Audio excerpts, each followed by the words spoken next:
right, collective. How are you guys doing? Happy Wednesday evening.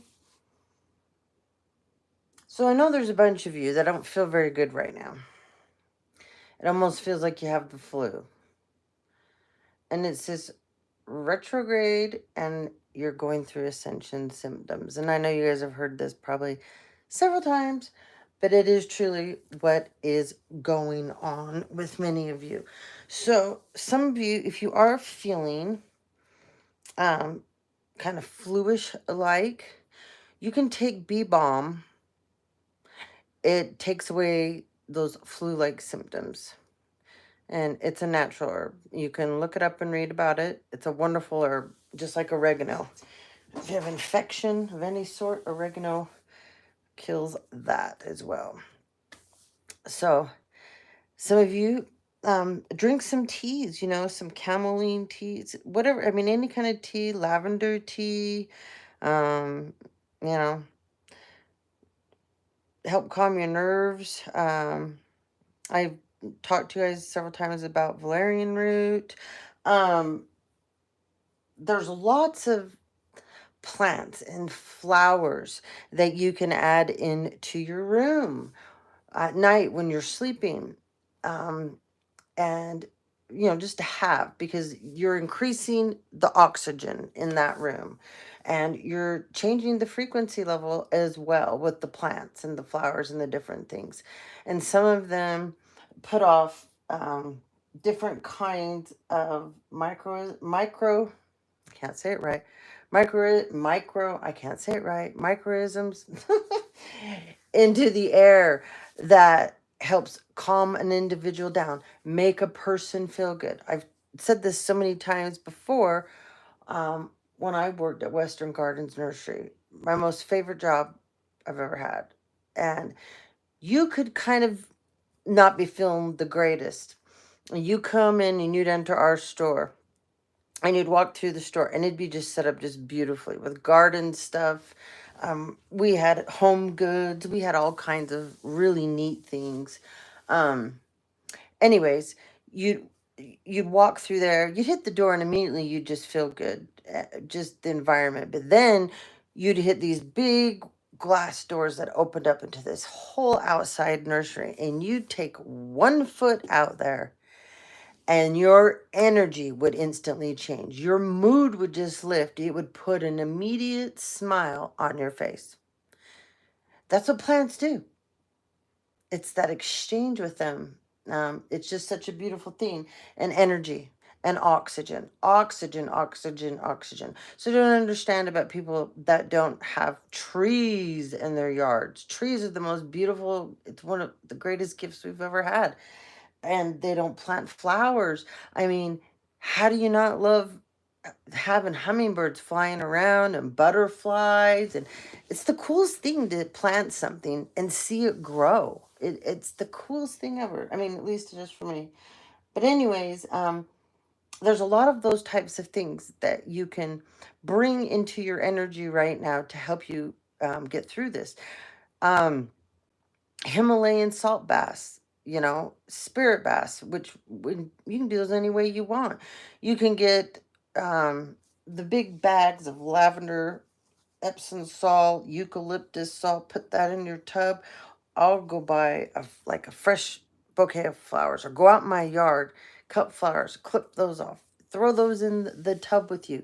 You can put in some different essential oils that you love. You can throw some crystals in there. And that's one heck of a spiritual bath, I'll tell you. So that'll give you guys some ideas. I've got tons more. Um, and I'm preparing something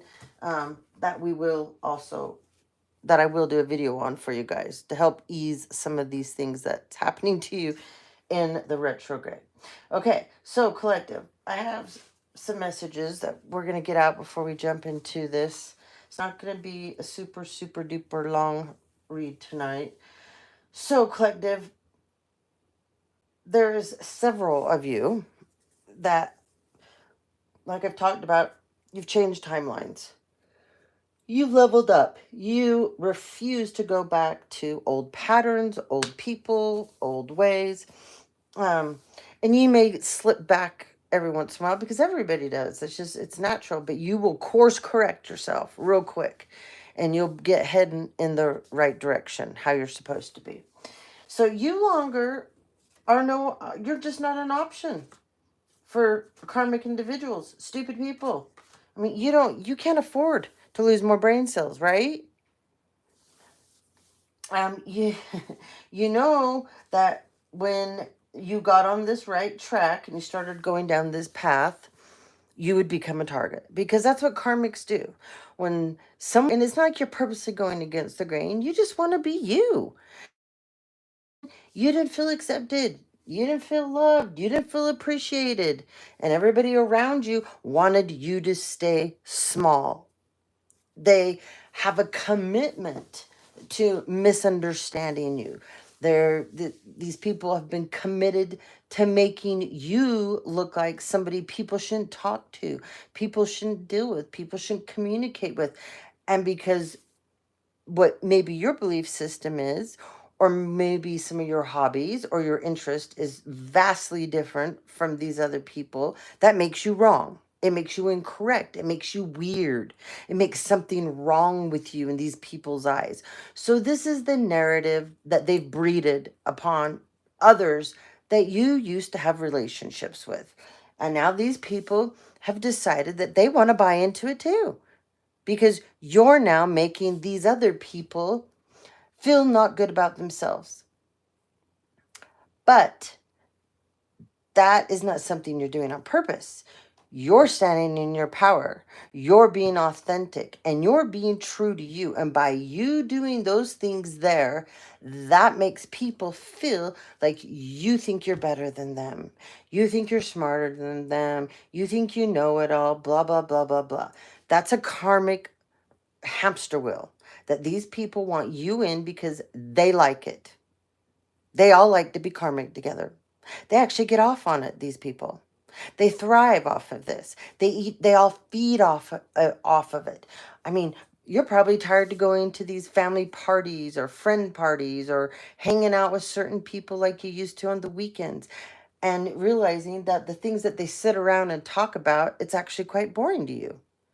You have a very vast array of interest. You also have a large amount of knowledge that these people have no idea about. Because if you ever dared to step out of that box and start sharing that information, they would make you feel bad for that.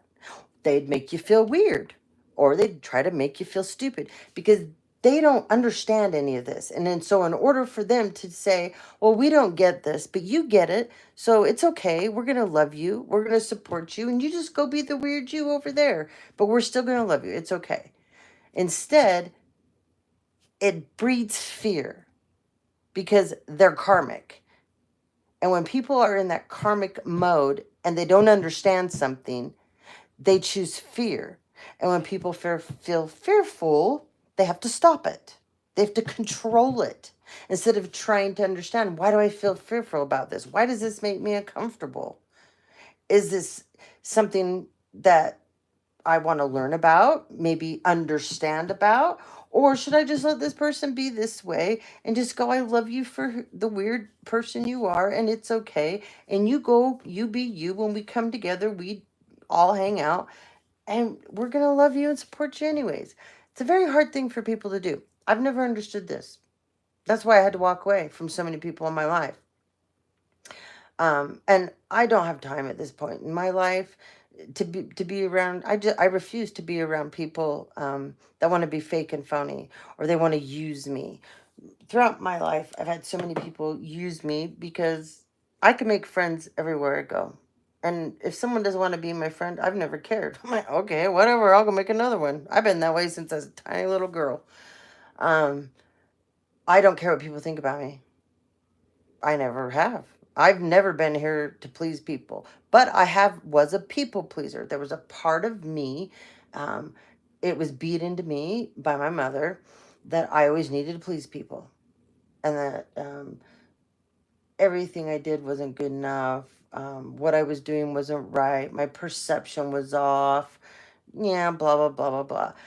And when I chose to say, yeah, I'm not doing this anymore, the biggest part I think that helped me change, besides my dad dying and what they did to him, I'll never forget a trip my son went on, my youngest son, and he hated the trip the whole time. He was miserable.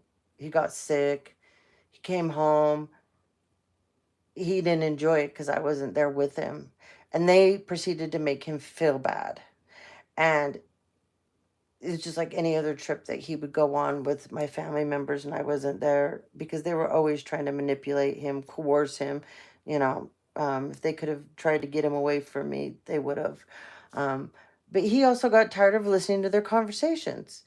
They all they ever do is talk shit on people. That's what they're best at. And he got tired of the catty ass women in my family sitting around when they didn't think other kids could hear, and they were bashing me. And that was really a moment when I was like, wow, this is my family. I mean, these people are such assholes, and I was born into it. But you know what? My dad's gone. I don't have to stay here anymore. And when I, okay, well, looks like I'm okay. Okay, thank you. Um, it takes time. It's a big, brave move when you decide that you're going to walk away, step away from the people that they really never had any good intentions for you. You were there for their entertainment. You know, you were there to be the whipping post. You were there for them to blame things on, to make stories up for someone to be able to get on the phone and go, oh, guess what she did today? She's such a loser. Blah, blah, blah, blah, blah, blah, blah, blah. You know, and that's what these people live for. This is what these people get into. And you, collective, decided no more.